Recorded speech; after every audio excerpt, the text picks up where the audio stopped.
Ipinanganak ako, 8 kaming isinilang.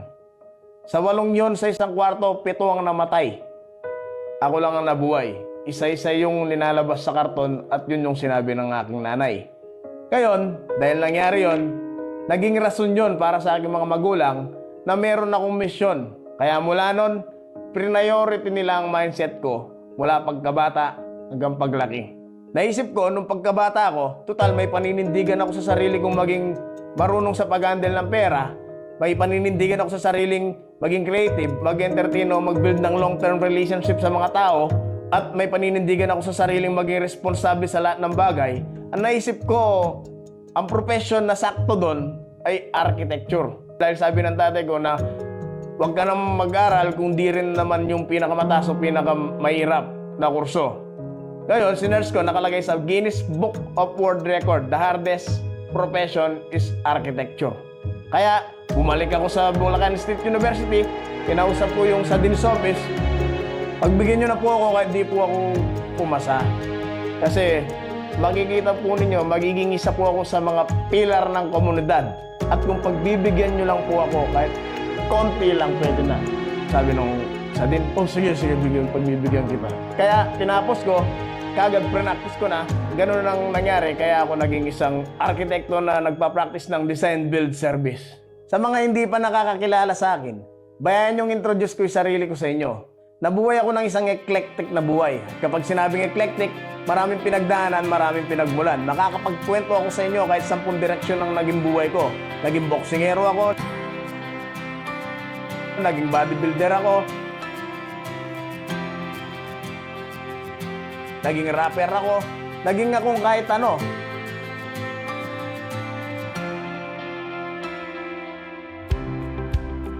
Pero isa sa mga pinaka naging proud ako ay yung naging registered and licensed architect ako nang nasa 10 taon na. Sa bidyong ito, ang pinaka-objective at goal ko ay para matulungan ng bawat Pilipino na makuha ang best possible result at maiwasan ng mga disappointment sa pagpapagawa at pagpapadesign ng bahay dito sa Pilipinas. Pero, maliban doon, nakakonect din yan sa ating mismong buhay. Kaya, ganun to ka-importante. At kung mananatili lang kayo sa mga bidyong to kahit konti lang, katulad ng mga nakinig na sa akin dati, sigurado, di kayo magsisisi.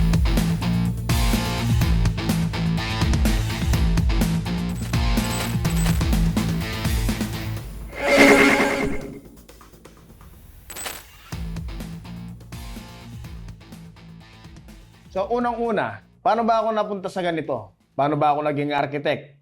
Bayan yung ikwento ko ang simula ng pagiging Michael Tinig daw ko bilang isang arkitekto at kung ano pa yung mga ginawa ko sa buhay na to. Ipinanganak ako, 8 kaming isinilang. Sa 8 yon, sa isang kwarto, 7 ang namatay. Ako lang ang nabuhay. Isa-isa yung linalabas sa karton at yun yung sinabi ng aking nanay. Ngayon, dahil nangyari yon, naging rason yon para sa aking mga magulang na meron akong misyon sa mundong ito. Kaya mula nun, priority nila ang mindset ko mula pagkabata hanggang paglaki. Nung isinilang na ako at nag-aral na ako, doon na nila minolde ang pagkatao ko. May mga bagay na inulmanan nila mula pagkabata. Halimbawa, habang nag-aaral ako noon, hindi nila ako binibigyan ng baon na kada araw. Hindi, binibigay nila 1 linggo. Tas ako nang magbabudget. Natuto akong ilagay lang yung tamang pera dun sa nararapat, kundi sa pag-aaral lang. Kaya natuto akong mag-budget. Pag hindi ko dinagay doon, dinagay ko sa ibang lugar, linagay ko sa pagbili ng candy o laruan, syempre magkukulang. Kaya bata pa lang ako, natuto na ako mag-budget. Pagkatapos kong nag-aral, pag walang pasok, syempre, yung tatay ko nagtatrabaho sa ibang lugar, nakadayo, matitira sa bahay, yung nanay ko. Kaming 3 magkakapatid, para hindi kami lumabas ng bahay, ang ginagawa ng aking nanay ay nagbigay siya ng papel at mga ballpen at lapis para mag-drawing kami na mag-drawing. At least tahimik kami, hindi kami maingay, hindi kami lumalabas ng bahay. Hanggang doon, na-develop na yung creativity ko. Kaya yun pa ang naging isang background ng pagiging bata ko. At pagsasabit na yung Pasko at Bagong Taon, nag-organize ang lolo ko ng reunion sa pamilya namin. Ngayon, ginagawa yung reunion na yon sa bahay namin. Kasi open doon, maluwang at mahaba. Ngayon, pumupunta yung mga tao, nakikita ko yon. Kung paano ine-entertain ng lolo ko yung mga tao, kung paano pinakikisamahan ng maayos ng lolo ko yung mga tao, kung paano nakaka-build ng long-term relationship yung lolo ko sa mga tao. Ngayon, nakita ng dalawang mata ko yon. Naubog ako doon nung pagkabata ko. Pati mga pari nga, pumupunta sa bahay, kinakaibigan ng lolo ko. Dahil puro matatanda ang nasa paligid ko, pinagbibilinan nila ako. Dahil ako lang yung bata. Puro sila matanda, may matandang dalaga, tito, tita, nanay, tatay, lolo, lola. Ngayon, kinakausap nila ako salitang matanda. Hindi nila ako tinatratong bata sa edad ko na yon. Kaya, dahil sa pagbibilin nilang yon, pakiramdam ko, matanda na rin ako. Natutuwa ako mag-take ng full responsibility sa mga bagay-bagay. Kaya, naubog din yon sa pagkabata ko. Ngayon hanggang sa magkokoleyo na ako. Ngayon magte-take ako ng exam dyan sa Bulacan State University. Pagka-take ko ng exam, di ako pumasa. Kasi hindi naman ako school guy talaga. Mula nung high school, hindi naman ako yung pinakaseryoso. Kasi malayo yun nung pagkabata ko. Hanggang sa nag-take nga ako ng entrance exam, di ako pumasa. Pag-uwi ko, sumakay ako ng jeep. Nasa harap ako ng jeep. Kakwentuhan ko yung driver. Kwento ko, ganyan, ganyan. Nagkwekwentuhan kami, ganyan, ganyan. Hanggang sa in-advisean nila ako, ganyan ka pala, ano, ba't di ka na lang mag-drafting? Sabi. Pag-uwi ko ng bahay, sinabi ko sa tatay ko, magda-drafting na lang ako. Ang sinabi niya, kung hindi mo rin isasagad yung potential mo na kaya mo, yung pinakamahirap yung gawin mo, wag ka na mag-aral. Nag-struck sa isip ko yon. Naisip ko, nung pagkabata ko, total may paninindigan ako sa sarili kong maging marunong sa pag-handle ng pera. May paninindigan ako sa sariling maging creative. May paninindigan ako sa sariling mag-entertain o mag-build ng long-term relationship sa mga tao o mapa-experience sa kanila yung maganda. At may paninindigan ako sa sariling maging responsable sa lahat ng bagay. Ang naisip ko, ang profession na sakto doon ay architecture. At sinearch ko pa sa Google dahil sabi ng tatay ko na huwag ka nang mag-aral kung di rin naman yung pinakamataas o pinakamahirap na kurso. Ngayon, sinearch ko, nakalagay sa Guinness Book of World Record, the hardest profession is architecture. Kaya, bumalik ako sa Bulacan State University, kinausap ko yung sa Dean's Office, pagbigyan nyo na po ako kahit di po ako pumasa. Kasi, makikita po ninyo, magiging isa po ako sa mga pilar ng komunidad. At kung pagbibigyan nyo lang po ako, kahit konti lang pwede na. Sabi nung sa Dean, oh sige, pagbibigyan kita. Kaya, tinapos ko, pagkatapos ko kagad, tinake ko, kagad pre-practice ko na, at ngayon, halos 10 taon na ang nakalipas. Kaya, ganun ang nangyari, kaya ako naging isang arkitekto na nagpa-practice ng design build service. Yun lamang yung brief story ng buhay ko sa pagiging arkitekto, kaya ako nandito. Nagkatrabaho ka na agad nun after mag-graduate as an architect? Katutusin, nag-aaral pa lang ako, nagtatrabaho na ako.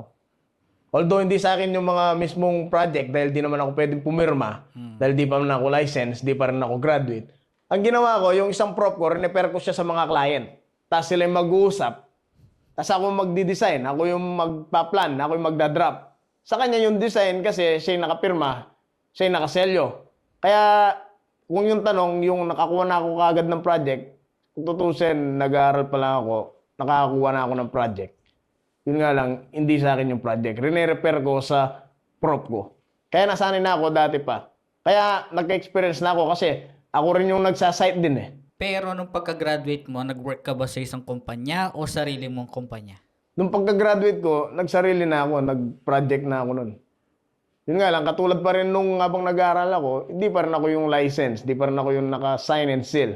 Kasi kailangan pa mag-board exam para makapirma at sell yun ng isang project. Pero nandun na ako. Kulay maroon na nga yung balat ko dahil sa bilad sa araw eh. Sabi mo kanina naging boxingere ko ah. Kung ano yung pinasok mo. Nagawa mo ba yung mga yon before ka maging architect? Kung tutusin, architect na ako, nag-boxing pa ako. Lumalaban pa ako kahit amateur, mga boxing gym dyan. Kasi kung tinatanong mo kung impact yun sa pag-architect ko, oo, syempre. Kasi disiplina yun eh. Strong mind, strong body. Nakakonekta. Kaya ganon. Tsaka, pag hindi kasi ako gumagawa ng isang bagay na extremely dangerous o extremely difficult, napupunta ako sa isang perpetual state of boredom. Kumbaga, kailangan ko mag-create. Ngayon, kung wala akong makikreate, kung halimbawa wala akong project, i-create ko na lang yung sarili ko. Pwedeng pag-iisip, katawan, ugali. Pero abang ginagawa ko yun, may project naman. Kumbaga, gusto ko lang gawin yun dahil yun yung pagkatao ko. Kasi kung di ko pa ginawa yun, baka 40 na ako, gagawin ko pa rin yun. Walang makakapigil kasi inborn sa akin yung ganun eh. Isang kumpanya lang yung inumpisahan mo magmula nung gumraduate ka. Oo, yun mismo. Yung mismong sarili. Okay. Kumbaga, wala namang pangalan dati kasi syempre, di naman ako licensed and registered noon. Pero, yung mga tao sa akin na, ako na nagmamanage, kasama ko na, tinutulungan na ako. Hanggang sa, syempre, natututo, nakikiharap ng kliyente, na-expose sa site, na-expose sa negotiation, tsaka nakakapag-practice, yun. May nagawa ka na bang mga failures or may naranasan ka na bang mga failures sa pagiging architect mo? Failures. Yung failures kasi alam naman natin lahat, naririnig natin lahat sa mga dyaryo, sa mga podcast, sa mga audiobook, kung nakasama sa success yun, o sa pagsulong yun. Ang masasabi ko na lang, maraming challenges or crisis na kailangan, obstacles na kailangan lampasan o hakbangan. Ngayon, siyempre, nung nag-uumpisa ka, di ka naman kagad alam mo na lahat eh. Although na-experience mo na, pero ginawa ko lahat ng mga bagay na pagkakamali na pwede magawa ng isang baguhan. So, never pumasok sa isip mo, pinagdudahan yung path na pinili mo. 0%. Kasi yung tiwala ko sa sarili ko, off the chart eh.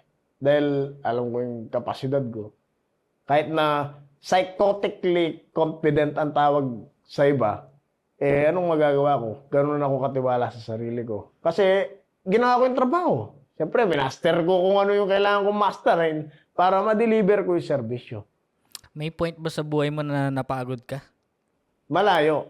Kasi yung pagod, nakukuha din yan sa stress. Kung mataas yung stress tolerance mo, siyempre, paano ka mapapagod?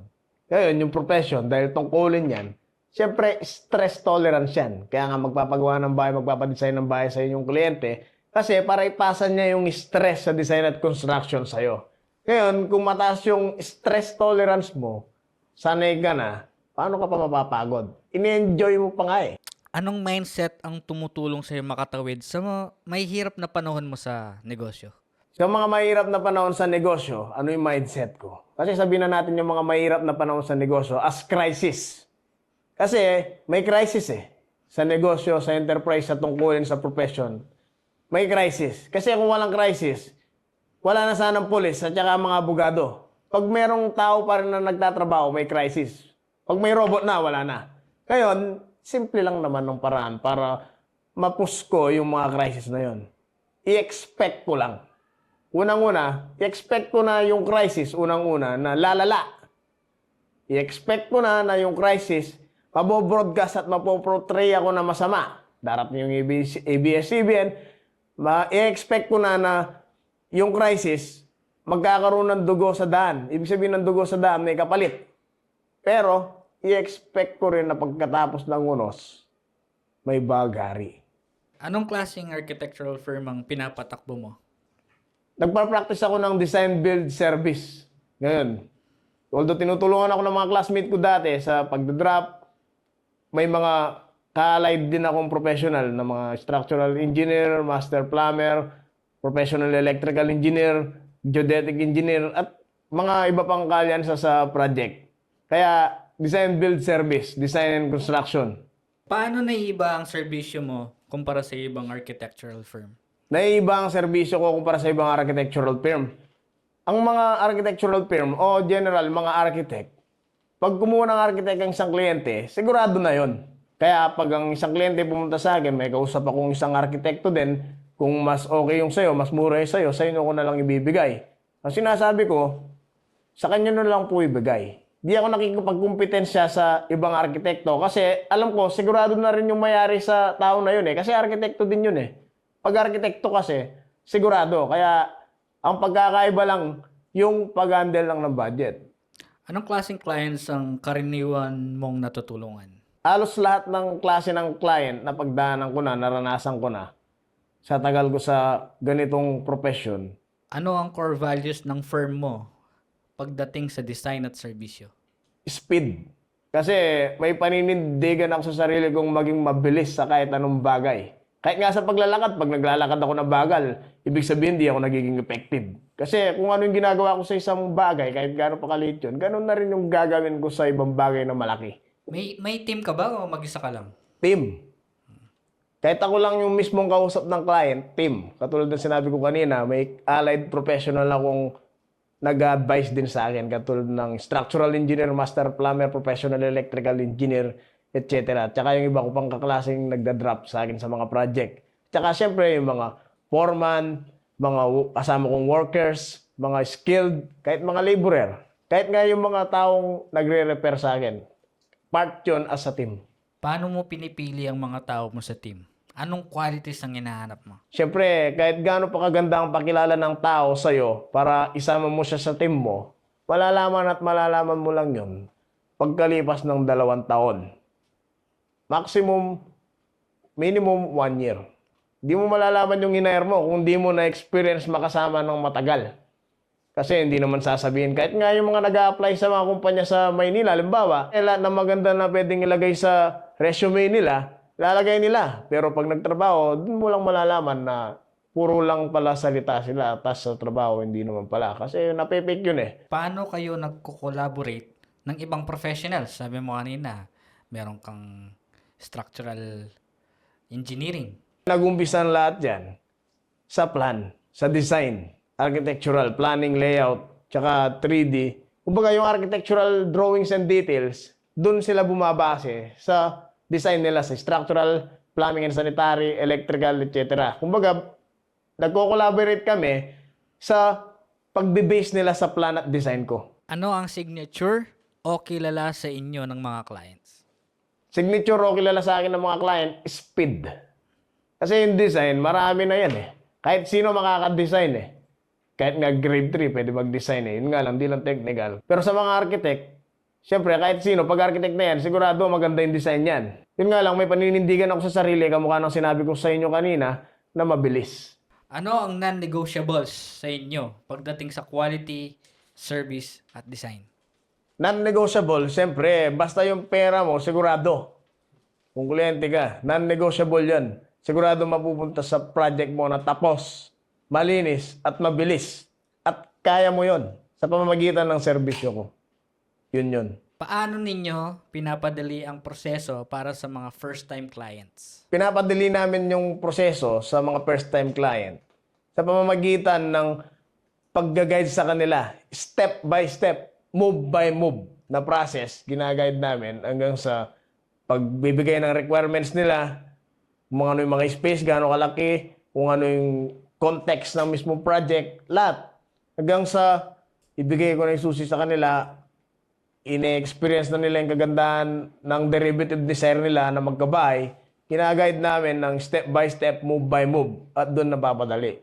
Pinapakita ko lahat ng in, lahat ng out, para alam nila. Paano ka nagsaset ng expectations tungkol sa timeline, budget, at deliverables? Sa mismong design. Siyempre, yung mismong design na yon sa plano, may specification na yon, tsaka may duration na sa project. Kasi pag dinidesign ng isang project, halimbawa isang bahay, hindi lang yung design mo yung plano, yung itsura na makuha nila yung maganda na gusto nila. Kailangan nakakonsider din dun yung budget at saka duration ng trabaho. Ngayon, kung halimbawa gusto na nila yung design, pero hindi naman pala nila kaya yung ganitong duration ng trabaho, i-adjust namin yung design para matapos ng ganun klaseng duration na gusto nila. Halimbawa, ganun din sa budget. Kumbaga, 3 yung dinidesign namin dun na kinukonsider sa pag-design at build ng bahay. Yung design, budget, at duration. Paano ka umawak ng revisions or feedback? Matik yun. Yung revision sa plano, kasama yun sa mismong design phase. Kasi pag dinesign mo yung plano, isang bahay, hindi naman pag dinesign mo, yun na yun eh.